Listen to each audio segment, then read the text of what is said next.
श्रीमन्महागणाधिपतये नमः। लक्ष्मीनारायणाभ्यां नमः। उमामहेश्वराभ्यां नमः। वाणीहिरण्यगर्भाभ्यां नमः। शचीपुरन्दराभ्यां नमः। मातापितृचरणकमलेभ्यो नमः। इष्टदेवताभ्यो नमः। कुलदेवताभ्यो नमः। ग्रामदेवताभ्यो नमः। स्थानदेवताभ्यो नमः। वास्तुदेवताभ्यो नमः। सर्वेभ्यो देवेभ्यो नमः। सर्वेभ्यो ब्राह्मणेभ्यो नमः। श्रीगुरुचरणकमलेभ्यो नमः। ओम सिद्धिबुद्धिसहिताय श्रीमन्महागणाधिपतये नमः। भक्तवत्सल कृपालु प्रभु श्री रामचंद्र जी महर्षि वाल्मीकि जी से रहने के लिए उचित स्थान पूछते हैं, बताने के लिए कहते हैं। और प्रभु श्री रामचंद्र जी जो कहते हैं कि अस जिय जानि कहै सोई ठाऊं, सिय सौमित्र सहित जह जाऊं, कि वह ऐसा स्थान बताइए जहां मैं लक्ष्मण और सीता सहित जाऊं और वहां जाकर तह रचि रुचिर परन तृणशाला, बासु करऊं कछु काल कृपाला। वहां सुंदर पत्ते और घास की कुटी बनाकर, पर्ण कुटी बनाकर, हे दयालु कुछ समय वहां पर मैं निवास कर सकूं। तो महर्षि वाल्मीकि जी कह रहे हैं कि आपने मुझसे पूछा कि मैं कहां रहूं, परंतु मैं यह पूछते हुए संकोच कर रहा हूं कि जहां आप न हो वह स्थान मुझे बता दीजिए, और तब मैं आपके रहने के लिए स्थान दिखा दूं। यह कहकर महर्षि वाल्मीकि जी कह रहे हैं कि सुनहु राम अब कहूं निकेता, जहां बसहु सिय लखन समेता। महर्षि वाल्मीकि जी कह रहे हैं कि हे राम जी सुनिए, मैं वह स्थान बता रहा हूं जहां आप सीता जी और लक्ष्मण जी समेत निवास करिए। तो अभी तक के प्रसंग में हम लोग 9 स्थान महर्षि वाल्मीकि जी द्वारा प्रभु श्री राम जी को बताए गए 9 स्थलों का, 9 निकेतों का, 9 भवनों का श्रवण अमृत रसपान कर चुके हैं कि जिनके श्रवण समुद्र समाना, कथा तुम्हारी सुभग सरि नाना, भरहि निरंतर होहि न पूरे, तिनके ही तुम कहूं गृह रूरे। इतना ही नहीं, दूसरा भी कहते हैं कि लोचन चातक जिन करि राखे, रहि दरस जलधर अभिलाषे, निध रही सरित सिंधु सर भारी, रूप बिंदु जल होहि सुखारी। तो यहां वाल्मीकि जी कहते हैं तिनके हृदय सदन सुखदायक, बसहु बंधु सिय सहर गुनायक। और तीसरा स्थल बताते हैं कि जसु तुम्हार मानस विमल, हंसिनी जीहा जास, मुक्ताहल गुण गण चुनई, राम बसहु ही तासु। इस तरह महर्षि वाल्मीकि जी प्रभु के रहने के लिए अभी तक के प्रसंग में 9 स्थलों के प्रसंग का श्रवण रसपान हम लोग कर चुके हैं। तो जो भक्तजन पहले के स्थलों का महर्षि द्वारा जो लक्षण गुण सहित उन भवनों को बताया गया, उन स्थलों को पूर्व के वीडियो में आप देख सकते हैं।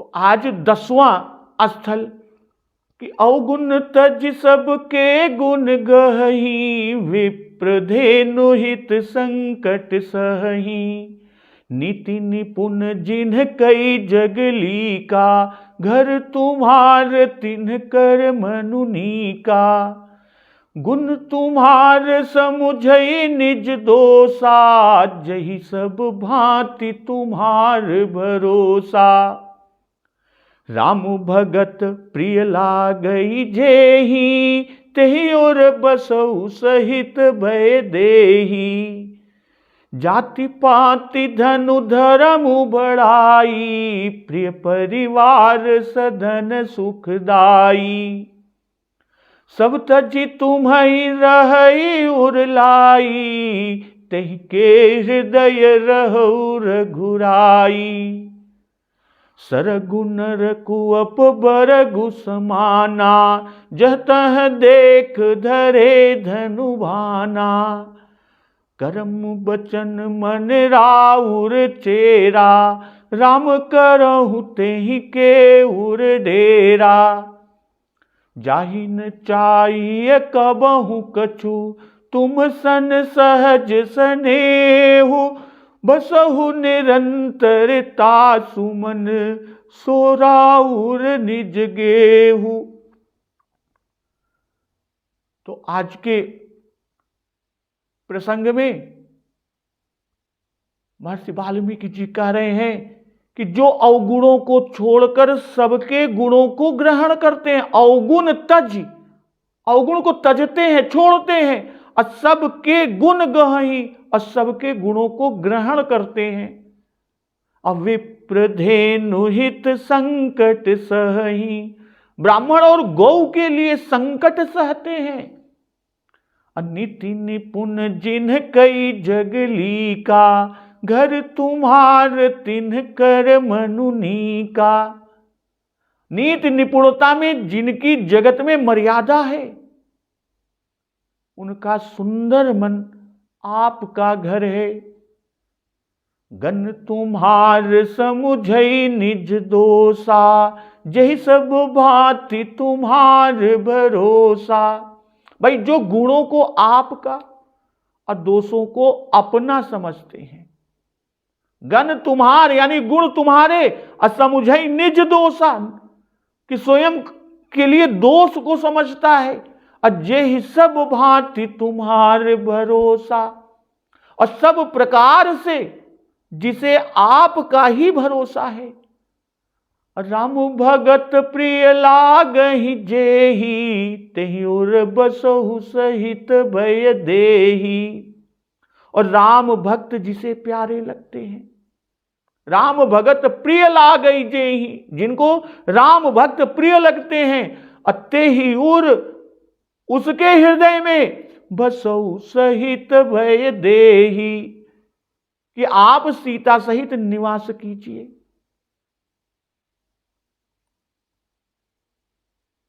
भाई यह प्रसंग विशेष रूप से क्षत्रियों में घटित होता है। अवगुण तज सबके गुण गहही, अविप्रधेनु हित संकट सहही। और तीसरा कि नीति निपुण जिन्ह कई जगली का, ये सब राजधर्म है। भाई अवगुण तज संत हंस गुण गहई, पय परिहरि बारी विकार, और मधुकर सरिस संत गुण ग्राही। और फिर कि गनी गरीब ग्राम नर नागर, पंडित मूढ़ मलिन उजागर, और सुनि सन मानहि सबहि सुबानी। और जो कहा कि विप्रधेनु हित संकट सहही, कि इनके लिए सभी को संकट सहना उचित है, ऐसा शास्त्रों में कहा गया। पर क्षत्रियों का विशेष कर्तव्य यही है, भगवान स्वयं इनका कष्ट दूर करने के लिए अवतार लेते हैं कि विप्रधेनु सुर संत हित लीन मनुजे अवतार। इसलिए कर्तव्य धर्म जानकर इनके लिए संकट सहते हैं। जो 10वां निकेत बताया, तो 10वें निकेतन में भी उपासना की कोई बात बाबा गोस्वामी तुलसीदास द्वारा नहीं कही गई। ये साधक श्रवण कीर्तन अर्चन आदि करते हो या श्रवण कीर्तन अर्चन आदि न करते हो, यदि इतने साधनों में पूर्ण है तो इतने ही से भगवान उनके मन में वास करते हैं, प्रभु श्री राम उनके मन में वास करते हैं। और अवगुण तज के दो अर्थ, एक तो अपने अवगुणों का त्याग करते हैं और दूसरा कि जो अवगुण दूसरे में देखते हैं उनको ग्रहण नहीं करते और उनकी चर्चा कभी नहीं करते। इससे बाबा गोस्वामी तुलसीदास जी बता रहे हैं कि वे जानते हैं कि क्या गुण है और क्या अवगुण है। जैसे कि संग्रह त्याग न बिनु पहचाने, बाबा गोस्वामी तुलसीदास जी का मत है कि जब दूसरों के अवगुण देखने में आते हैं तब वे दोष अपने में हैं या नहीं, इसकी जांच करके ये साधक उनका त्याग करते हैं। सबके गुण गहहि, कहने का भाव कि विधि प्रपंच गुण अवगुण साना। भाई सारी सृष्टि में गुण और अवगुण दोनों मिले हुए पाए जाते हैं। वेदों और शास्त्रों ने इनके गुण और दोष बता दिए हैं, इसलिए सदग्रंथों से उनको जानकर ये उनके गुण ले लेते हैं। जैसे भगवान दत्तात्रेय जी ने वेश्या स्वान आदि से भी गुण लिए और उनको गुरु माना।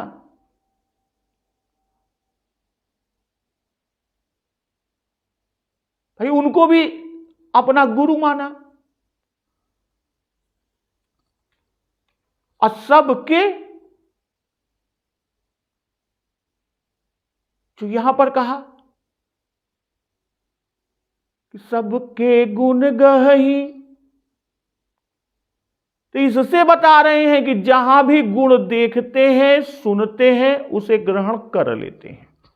और गहहि कि वेद पुराण शास्त्र पढ़े या सुने हैं तथा गुणों को धारण करते हैं। तो अवगुण तजी सबके गुण गहहि, तो अवगुण तजी श्री भरतलाल जी से मर्यादा पुरुषोत्तम प्रभु श्री राम ने स्वयं कहा है कि सुनहु तात माया कृत गुण अरु दोष अनेक, गुण यह उभय न देखिए सो देखिए अविवेक।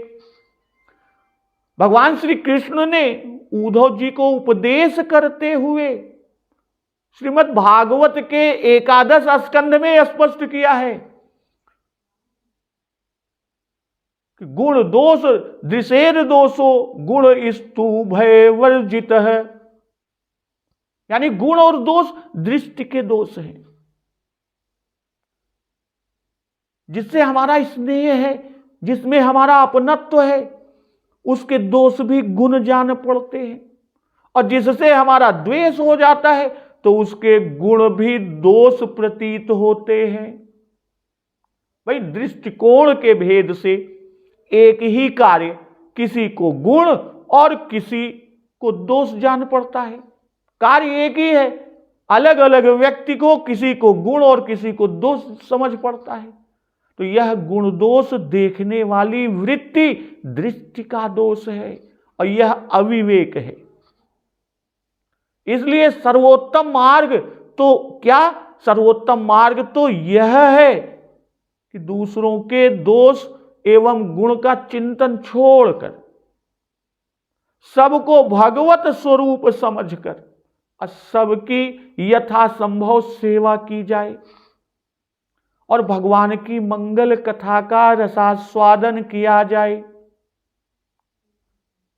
जब सृष्टिकर्ता ने संपूर्ण सृष्टि को ही गुण और दोषमय बनाया है, जड़ हो या चेतन, या कोई पदार्थ ऐसा नहीं है कि जिसमें गुण ही गुण हो यानी दोष न हो, और ऐसा कोई भी पदार्थ नहीं जिसमें दोष ही दोष हो और कोई गुण न हो। जब हम किसी वस्तु या व्यक्ति में दोष देखते हैं तो वह दोष उस वस्तु या व्यक्ति में हो या न हो। भाई किसी व्यक्ति में या किसी वस्तु में जब हम दोष देखते हैं तो पता नहीं उस व्यक्ति या वस्तु में दोष है भी या नहीं भी है।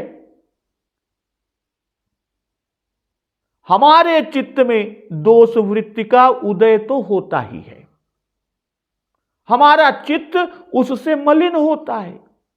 इसी प्रकार जब हम किसी में गुण देखते हैं तो वह गुण उसमें भले ना हो, हमारे चित्त में गुण वृत्ति बनती है।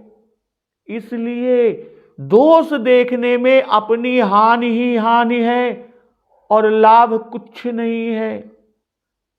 आज के समय तो लोग दूसरों के दोष को ही खोजते हैं, दोष की ही खोज में लगे रहते हैं और उनको नहीं मालूम कि दोष देखने में अपनी हानि ही हानि है और लाभ कुछ भी नहीं है। और गुण देखने में अपनी हानि कुछ नहीं, केवल लाभ ही लाभ है। और आगे कहते हैं कि विप्रधेनु हित संकट सही। भाई ब्राह्मणों और गौओं की रक्षा के लिए, उन्हें सुखी करने के लिए जो स्वयं कष्ट उठाते हैं, अपने को विपत्ति में डालकर भी उनकी रक्षा करते हैं, वे धर्म के तत्व को ठीक समझते हैं, वे सच्चे धर्मात्मा हैं। स्वयं परात्पर परब्रह्म निखिल ब्रह्मांड नायक सच्चिदानंद घन प्रभु श्री राम जी भी विप्रधेनु हित नर तनु धरहि।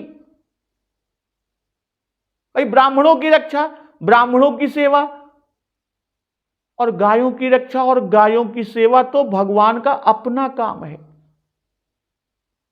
और जो इस काम में लगते हैं वे भगवान के निजी काम में सहयोग, उनके काम में योग देते हैं। अब प्रभु के काम का महत्व भगवत पूजा से किसी प्रकार कम नहीं है। जो गौ और ब्राह्मणों की रक्षा और सेवा के लिए विपत्ति उठाते हैं, गौ यानी धर्म और ब्राह्मण यानी शास्त्र, इनकी रक्षा और सेवा के लिए विपत्ति उठा लेते हैं, उन्होंने तो ठीक उस प्रकार भगवत कार्य के लिए अपने को संकट में डाला है जिस तरह से जटायु ने रावण के हाथ से श्री जानकी जी को छुड़ाने के लिए अपने को संकट में डाल दिया कि अधम निशाचर लीन है जाई जिमि मलेच्छ बस कपिला गाई। जटायु जी के कार्य को प्रभु सबसे श्रेष्ठ मानते, सर्वाधिक प्रिय हैं वे पुरुष राघव जी के।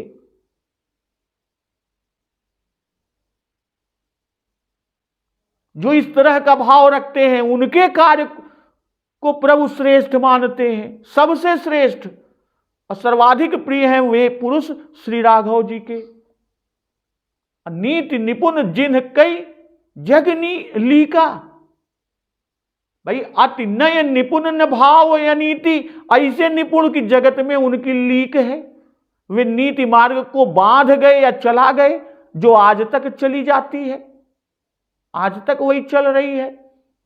तो नीति निपुण जिन्ह कई जगली का।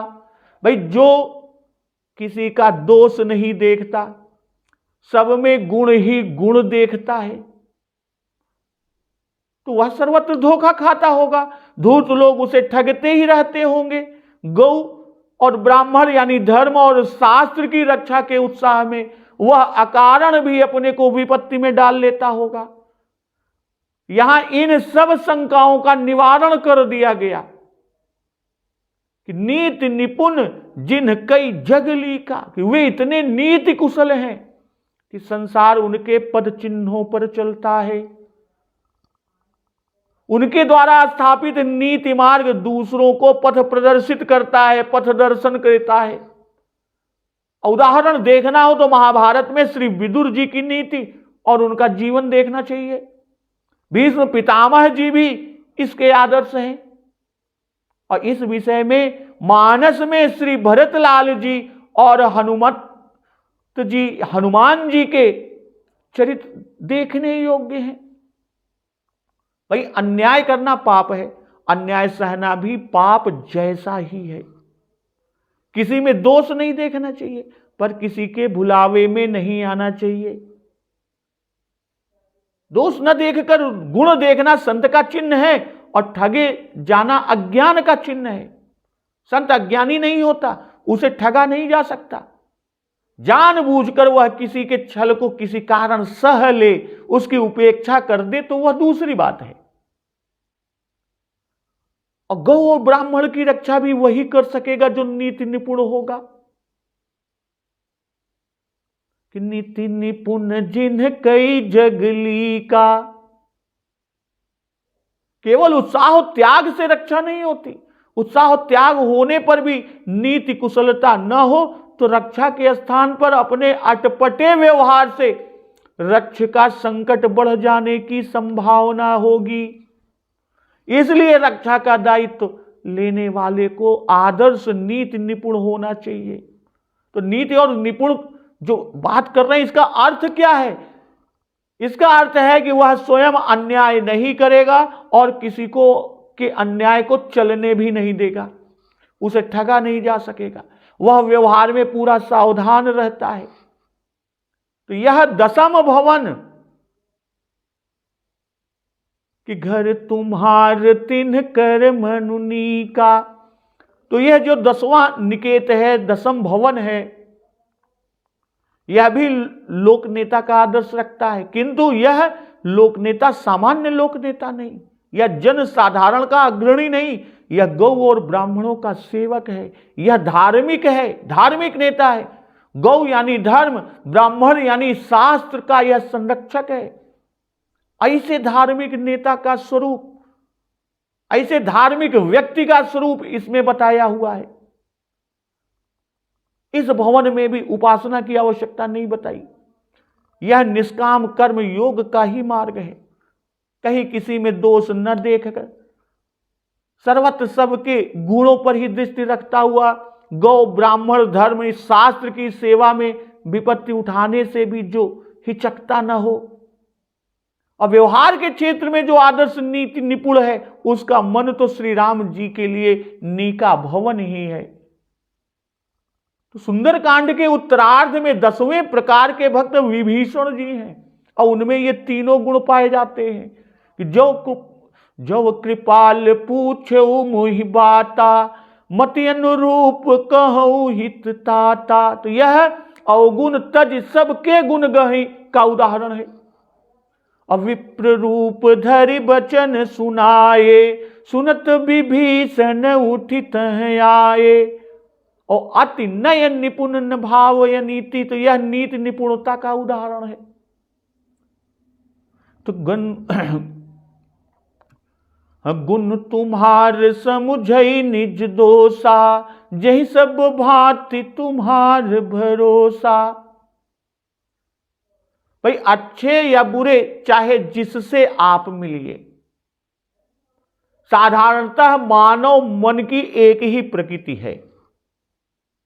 साधारण रूप में जो मानव है उसके मन की एक ही प्रकृति है कि कोई अच्छा काम हो गया, कोई सफलता हो गई, तो वो यही कहता फिरता है यह मैंने किया, यह मेरे अथक प्रयत्न से हुआ, मेरी सहायता से हुआ, मेरे द्वारा हुआ। इस प्रकार गुण एवं सफलता वह अपनी ही मानना चाहता है। दूसरे के गुण, दूसरे की सफलता का भी प्रधान यानी उसका भी मुख्य कारक हेतु अपने को बताता है। लेकिन जो दुर्गुण है, दोष है,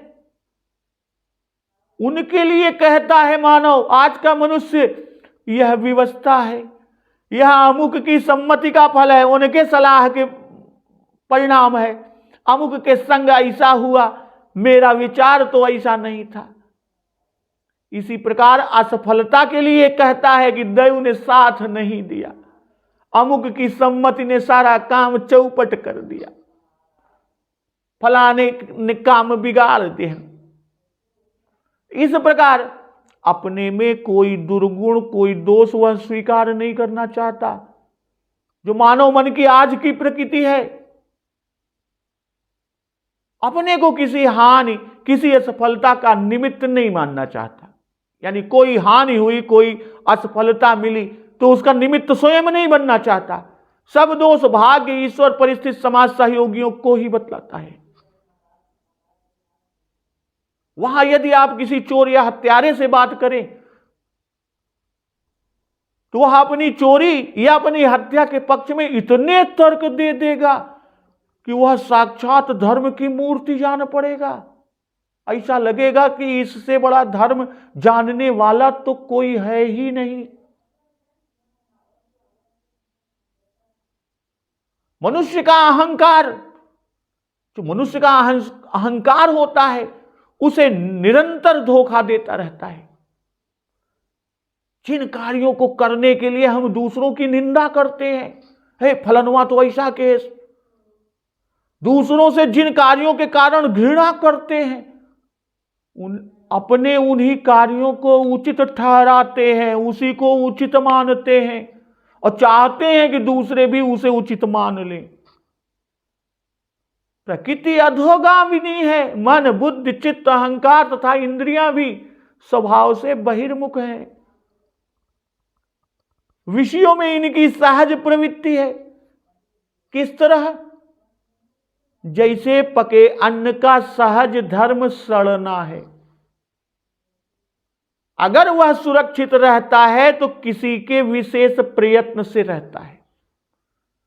ठीक वैसे ही जीवों की प्रवृत्ति अधोमुखी है। उनमें संयम, नियम, सावधानी, धर्म, सत्य आदि जो गुण भगवान की कृपा से ही आते हैं। संपूर्ण सद्गुणों के एकमात्र निवास परम प्रभु ही हैं और कोई नहीं। जैसे जितनी भी उष्णता है सब अग्नि से ही आती है, जितनी भी उष्णता है सब अग्नि से ही आती है, वैसे ही जितने भी सद्गुण हैं वे प्रभु से ही प्राणियों में आते हैं।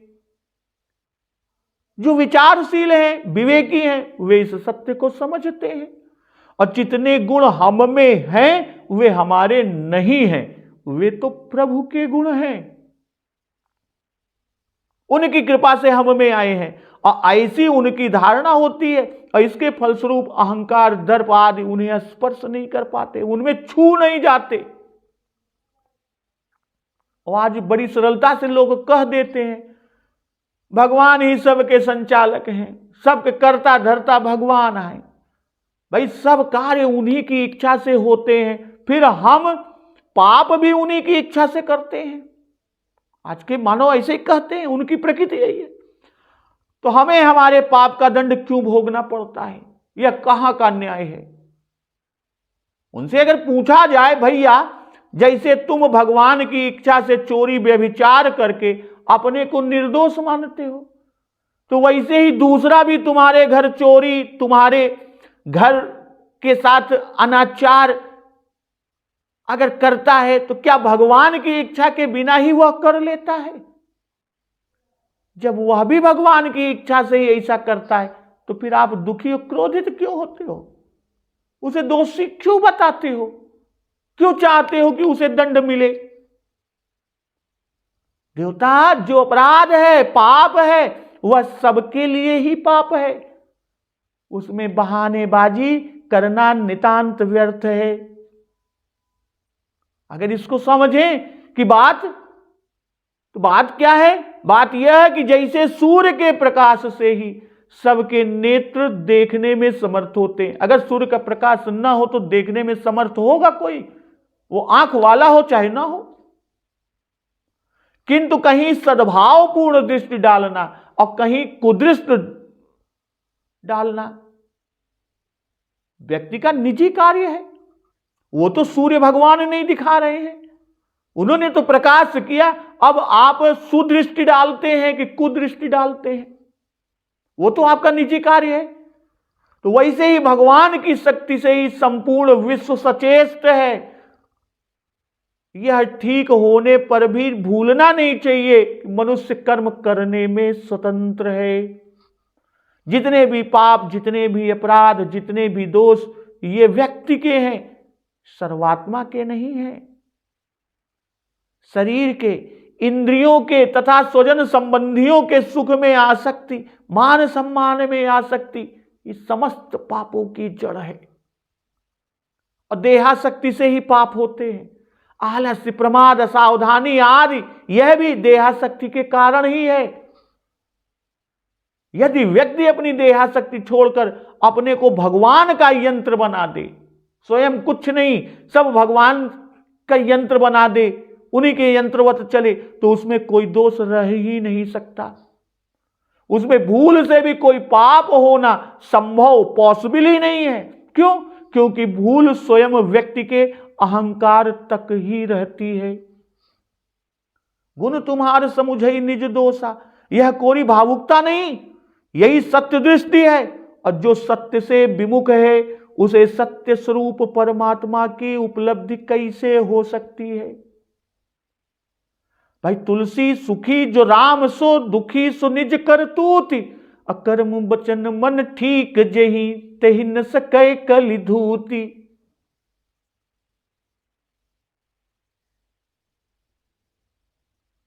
यह गुण साधन ते नहीं होई, तुम्हारी कृपा पाव कोई कोई। और आगे कहते हैं सब भांति तुम्हार भरोसा, अर्थात जो कुछ करेंगे सो आप ही करेंगे, आपकी ही प्रपत्ति में विश्वास है, कृपा ही का भरोसा है कि मोरी सुधारी सो सब भांति, जासु कृपा नहीं कृपा य घाती।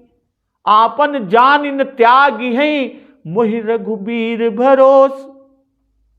और कहते क्या है? सब भांति, यही सब भांति तुम्हारे भरोसा, अर्थात मन कर्म वचन से, या स्वामी सखा माता पिता सभी भाव का भरोसा है। भाई स्वप्न में भी दूसरे का और भरोसा नहीं।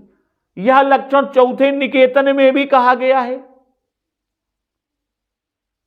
कि यही सब भांति तुम्हारे भरोसा। जब गुण सब जगदात्मा के हैं और उसी से आते हैं, और त्रुटियां तथा दोष सब व्यक्ति के अपने हैं, तो व्यक्ति गर्व किस बात का करे? किस बात का गर्व? उसे अपनी शक्ति पर कैसे विश्वास रह सकता है? भाई जो दूसरे हैं विश्व में वे भी उसी की कोटि के हैं, उनमें चाहे जितने सद्गुण हैं वे भी प्रभु से ही आए। जब प्रभु से आए सद्गुणों की किरणों पर ही अटकना है, तो उन किरणों के परमायन परम प्रकाश पर ही क्यों न अटका चाहे। इसलिए जो सत्यदर्शी होता है वह फिर इधर उधर कहीं भटकता नहीं, कहीं नहीं भटकता। किसी भी दशा में किसी भी बात के लिए उसकी आंख प्रभु को छोड़कर और किसी की ओर नहीं उठती। क्यों? क्योंकि उसे एकमात्र प्रभु का ही भरोसा रहता है। भाई गंगा गए तो गंगादास और यमुना गए तो यमुना दास वाली बात उसमें नहीं है। वह तो पर्वत के समान दृढ़ होता है कि बनई तो रघुबर ते बनई, बिगड़ई तो भरपूर, अतुलसी औरन ते बनई, वा बनी बे में धूर।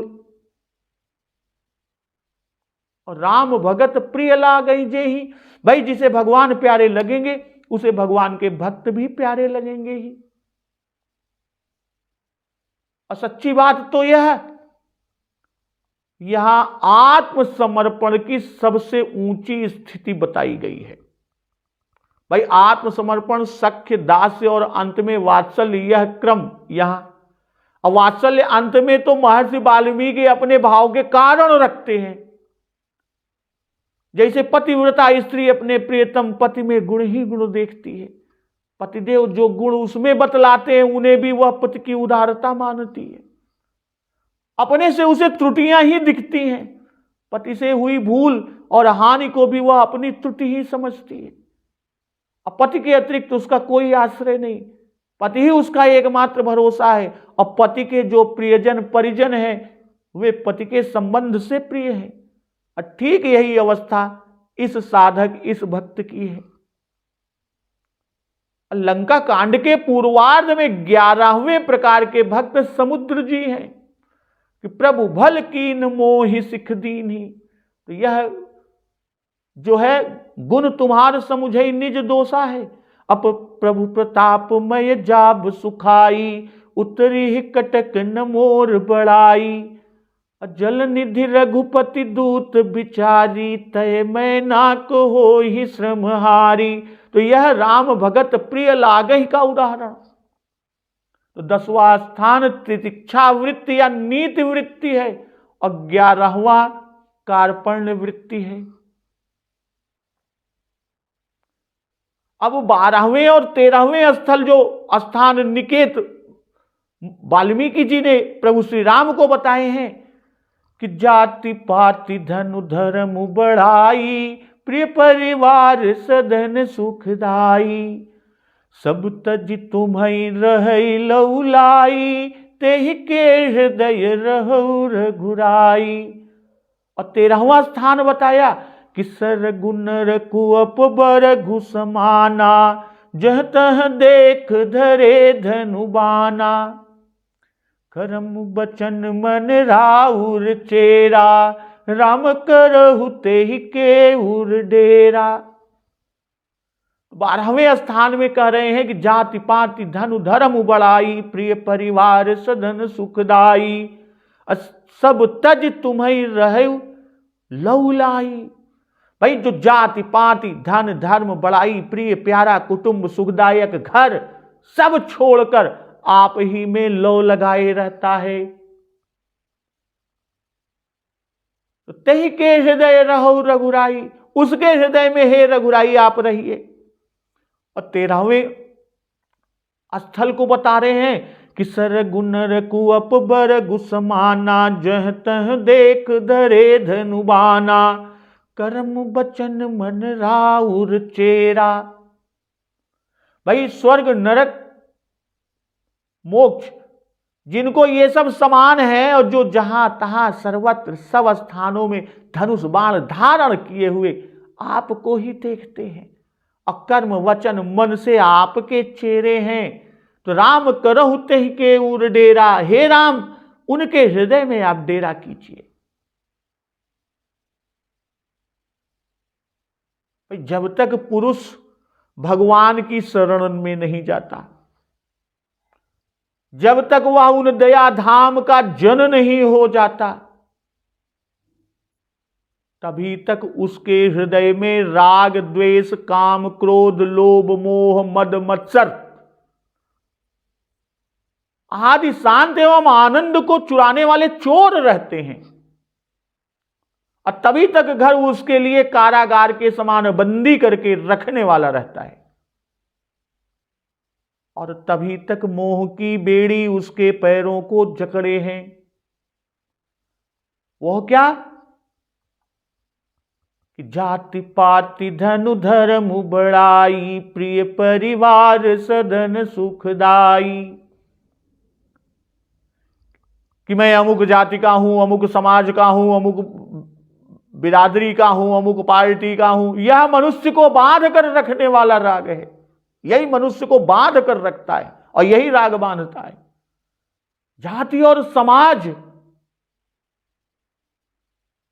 का गर्व कितने अनर्थ कराता है, इसको तो भारतवासी, हम भारतवासी खूब भोग चुके हैं। जाति और वर्ण, जाति और पंक्ति की व्यवस्था समाज को उन्नत करने के लिए है, दृढ़ और संगठित करने के लिए है।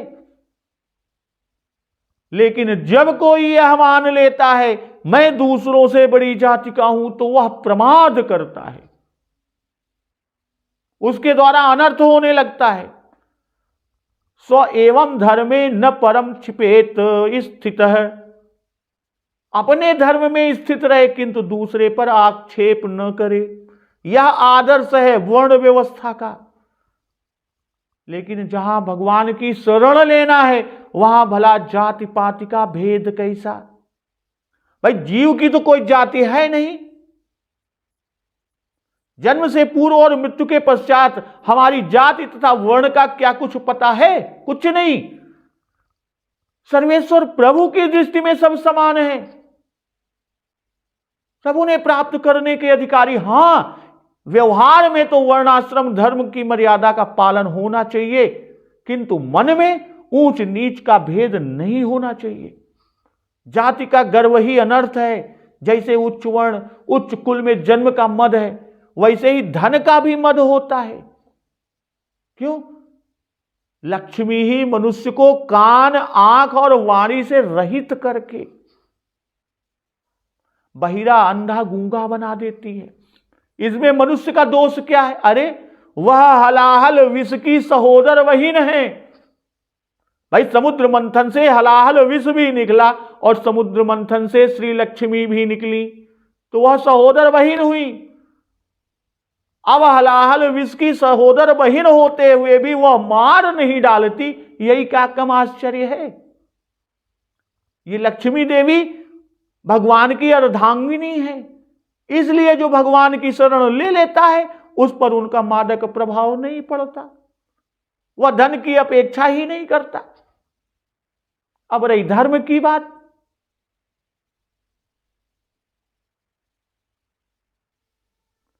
जाति पाति धनु धर्म बढ़ाई। अब धर्म की बात, भाई नाना प्रकार के कर्तव्यों का आग्रह भी उपासक के मार्ग में कम बाधक नहीं है। इसी से भगवान ने ऐसा कहा कि सर्वधर्मान परित्यज्य मामेकम शरणं व्रज, कि सब धर्मों को छोड़ने का तात्पर्य कि लौकिक वैदिक कर्मों आचारों में अपनी आराध्य निष्ठा, उपासना निष्ठा के अनुकूल जो कर्म हो उनका आचरण किया जाए। जो उसके विपरीत पड़ते हो, जैसे कुल परंपरा से आती हुई भूत प्रेत पूजा आदि, वैदिक सोमभाग आदि, उनसे स्वयं तटस्थ हो जाए, उदासीन हो जाए।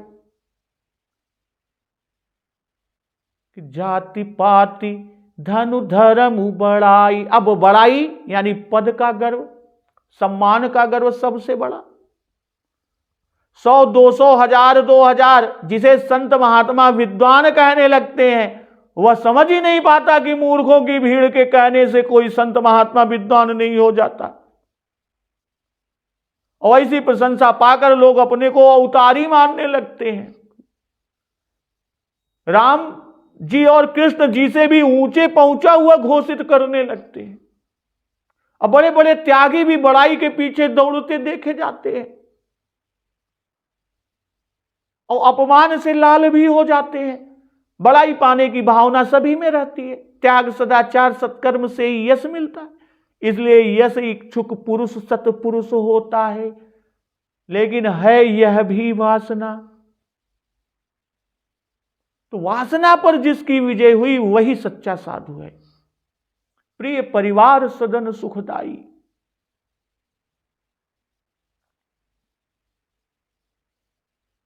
इस चौपाई में पहले घर फिर परिवार की आसक्ति जाती है, तब जाति पाति आदि का आग्रह क्रमशः जाता है और अंत में यह शिक्षा।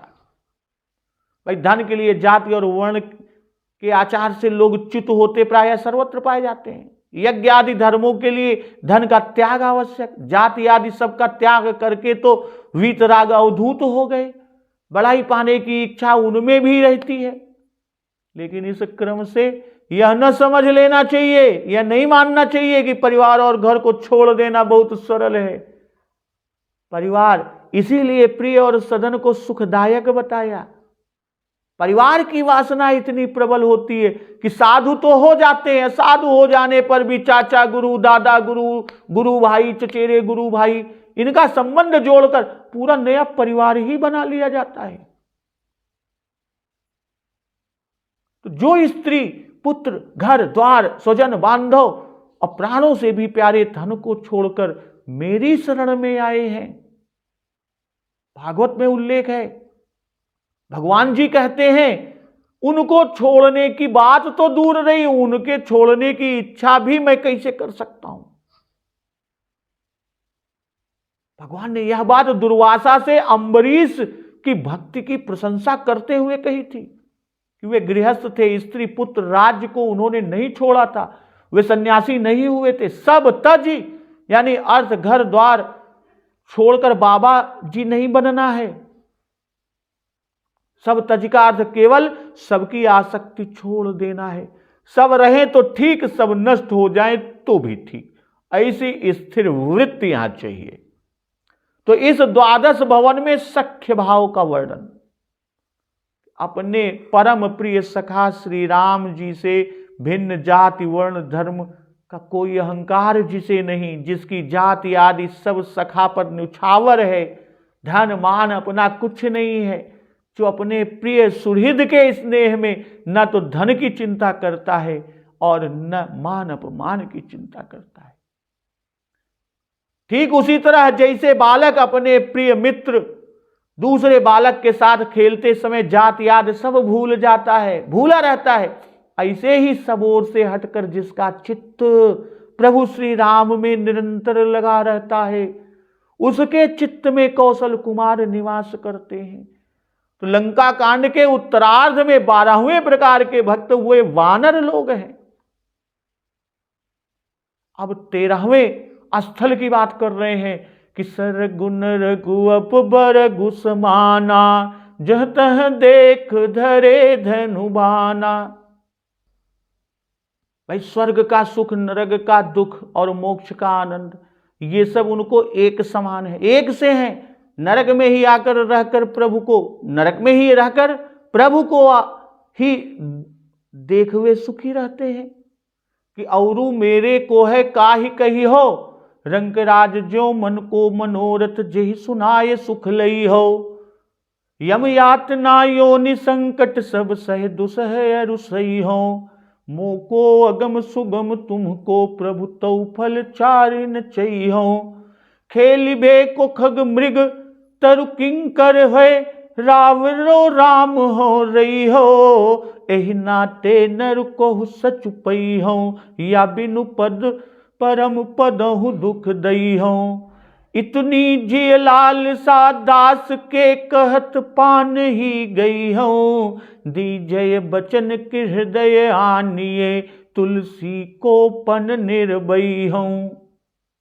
जो कहा कि जह तह देख धरे धनुबाना, जैसे हनुमान जी कि जासु हृदय आगार बसहि राम सर चापधर, गाढ़ प्रेम होए से भक्तों के गाढ़ स्मृति अपने प्रेम पात्र में होत, जिससे वे सर्वत्र अपने प्रेम पात्र को देखत हैं। तो हमें ऐसे प्रेमियों के दर्शन हुए हैं जिन्हें मार्ग में चलते हुए पृथ्वी के कण कण में राम नाम अंकित दिखाई पड़ता है, जिन्हें रास्ते चलते भी प्रभु के चरित्र ही नेत्रों के सामने प्रत्यक्ष होते देख पड़ते हैं कि भूमौ जले नभसि देव नरासुरेषु भूतेषु देव सकलेषु चराचरेषु, पश्यन्ति शुद्ध मनसा खलु साम रूपम रामस्य ते भुवितले समुपासकाश्च। भाई कौशल्या जी अपने संबंध में कहती हैं, माईरी मोहि को न समुझावे, राम गवन साचो किधो, सपनो मन प्रतीत न आवे। लगे हुई रहत मेरे नयननि आगे, राम लखन अरु सीता, तदपि न मिटत दाह याउर को विधि जो भयो विपरीता। दुख न रहे रघुपति बिलोकत, तनु न रहे बिनु देखे। कौशल्या जी गीतावली में, यदि मन राम को वर्ण कर ले तो स्वर्ग आदि सब समान है, कुछ दुख उसको न मालूम होगा। कहने का भाव कि संसार को भूलकर सर्वत्र आपको ही देखते हैं। अर्थात जो इंद्रियों के सुखों से विरक्त होता है वह कष्ट की भी चिंता नहीं करता, सुख और दुख दोनों में समान रहता है। इसी से स्वर्ग की यदि उसे कामना नहीं तो नरक का उसे भय भी नहीं कि सरगु नरकु अपबरगु समाना, जह तह देख धरे धनुबाना। भाई सुख और दुख दोनों में समान रहता है, इसी से स्वर्ग की यदि उसे कामना नहीं तो नरक का भी उसे कोई भय भी नहीं। फिर भी अपने आराध्य को सर्वत्र देखता है, उसे तो नरक का क्या भय। वह वहां रहेगा तो वहां भी अपने आराध्य को अपने पास पावेगा, अपने पास देखेगा। तो यह बात तो यमराज के सोचने की है कि ऐसा कोई यहां आन धमके तो उसके नरक नरक रह भी सकेंगे या नहीं। जो भगवान के चरण कमल किंजल रस के रसिक हैं वे तो एक ही लालसा रखते हैं, क्या एक ही प्रार्थना करते हैं, एक ही प्रार्थना नित्य अपने प्राण सर्वस्व प्रभु से करते हैं कि जेहि जेहि जो निकरम बस भ्रम ही, तह तह नाथ देहु यह मही, सेवक हम स्वामी सिय नाहू, हो नाथ यही और निबाहू। तो अपने कर्मों का सुख दुख, स्वर्ग नरक जो भी फल हो, उसे भोग लेने को वे सदा उद्यत रहते हैं। यदि भगवान में आनंद स्वरूप भक्ति हो जाए तो मोक्ष साम्राज्य की श्री अपने आप चरणों में लौटने लगती है। अब भक्त तो यही प्रार्थना करता है कि मुझे कहीं भी रहने को मिले, इसकी चिंता नहीं, किंतु भक्त यह चाहता है कि मृत्यु के समय भी आपके ही चरण कमलों का चिंतन करता रहूं, यह चरण चिंतन कभी न छूटे। और जह तह देह धरे धनुबाना, भाई जब उसके आराध्य सर्वत्र उसके पास ही है, हर समय उसके पास है, तब उसे स्वर्ग या मोक्ष की क्या इच्छा और क्या नरक का भय। कर्म वचन मन राउर चेरा, कर्म से आपका दास है, आपकी तथा आपके भक्तों की सेवा में लगा रहता है, आपके श्री विग्रह और मंदिर की सेवा टहल करता रहता है, वह निकम्मा नहीं रहता और न व्यर्थ कार्य करता है। शरीर से सेवा करता है, वचन से भी दास है, न वह मौनी रहता है और न उसकी वाणी सांसारिक चर्चा में लगती है, वह आपके नाम रूप लीला गुण का गान करता रहता है। उसका मन भी आपका दास, मन भी आपके चरणों का ही चिंतन करता रहता। बस यही पूर्ण जीवन है। मनुष्य जीवन की यही चरम साधन स्थिति है। जो इसे प्राप्त कर चुका उसके हृदय में प्रभु श्री राम निवास करते हैं। तो 13वें प्रकार के भक्त उत्तर कांड के पूर्वार्ध में सनकादिक जी हैं। इनके दोनों इस 13वें भुवन निकेत स्थल के जो गुण हैं वो दोनों गुण सनकादिक जी में है कि समदर्शी मुनि विगत विभेदा, और आशा बसन व्यसन यह तिन्हि, रघुपति चरित होई तह सुनहि। अब बाबा गोस्वामी तुलसीदास जी 14वां स्थान लिख रहे हैं। महर्षि वाल्मीकि जी प्रभु को 14वां स्थान बता रहे हैं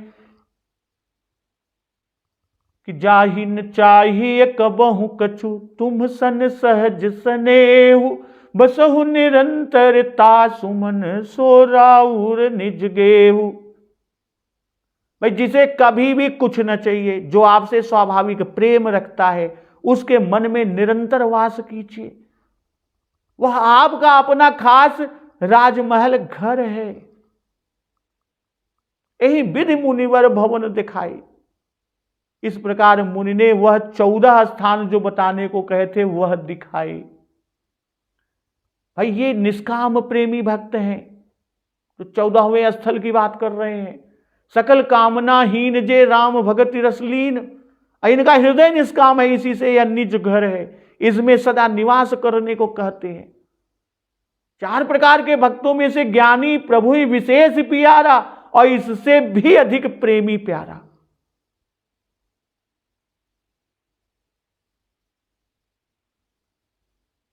सुनहु राम अब कहूं निकेता, वहां से शुरू किया वाल्मीकि जी, और यही विधि मुनिवर भवन दिखाए, यानी 14 भवन बता गए, दिखा गए। तो बचन सप्रेम राम मन भाए। प्रभु श्री राम जी को केवल में प्रेम प्रिय है, अब वचन में वही प्रेम भरा, इसलिए प्रिय लगे।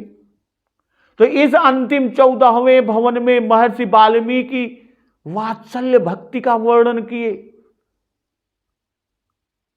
वाल्मीकि रामायण के अनुसार अयोध्या से निर्वासिता जनक नंदिनी को पुत्री की भांति अपने आश्रम में उन्होंने रखा, और वहीं पर लौ और कुश का जन्म तथा लालन पालन और शिक्षण हुआ।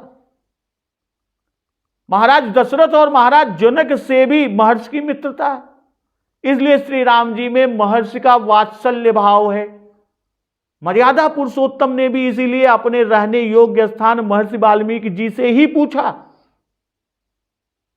क्योंकि गुरुजनों से पूछकर उनके बताए स्थान पर ही रहना सुशील पुरुष का कर्तव्य है।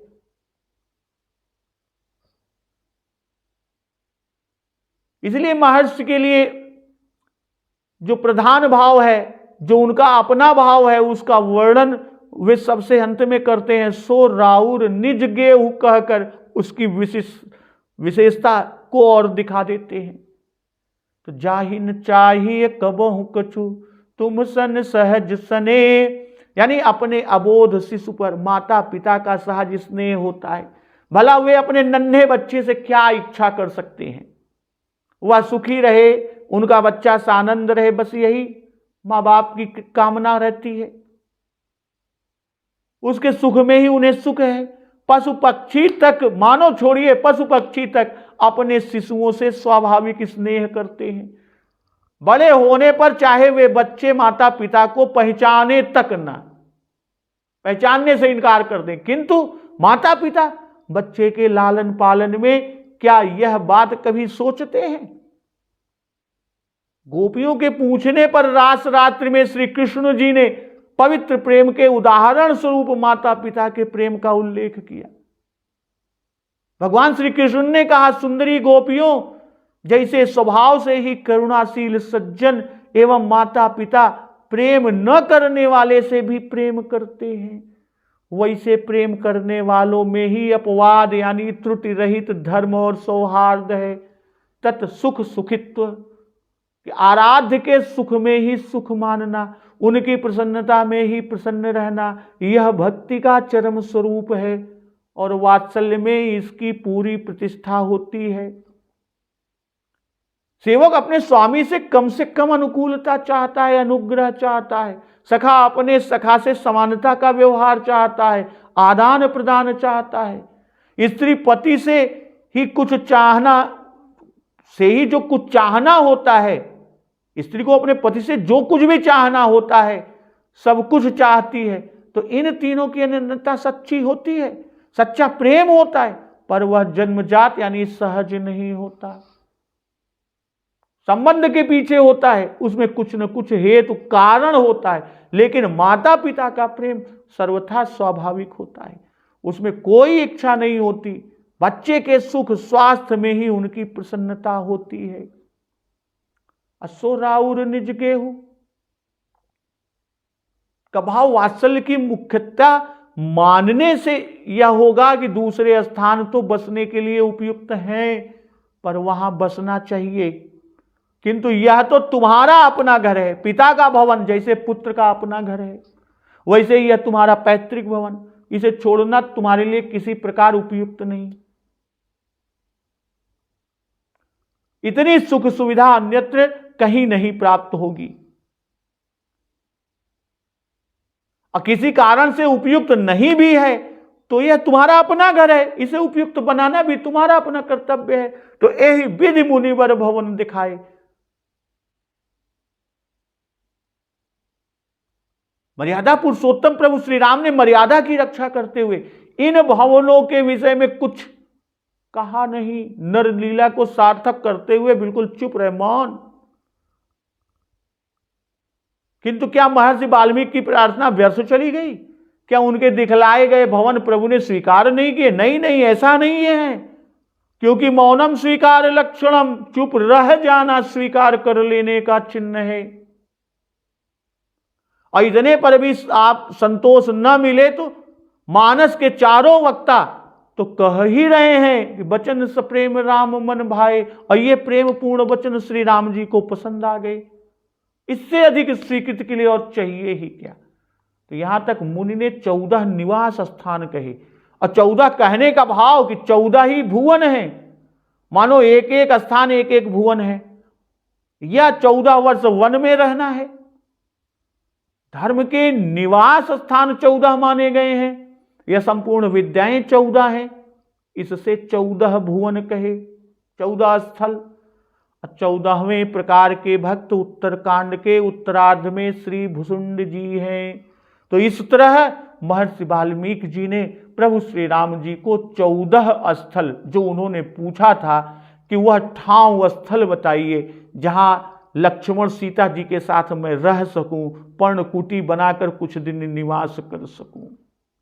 तो भक्तजन, अब आगे के प्रसंग का श्रवण अमृत रसपान हम लोग अगले दिवस की कथा में करेंगे। तो एक बार जोर से बोलिए, सियावर रामचंद्र की जय, पवन सुत हनुमान की जय। जगत जननी मां जगदम्बा की जय। गुरुदेव भगवान की जय। उमापति महादेव की जय। जय श्री राम।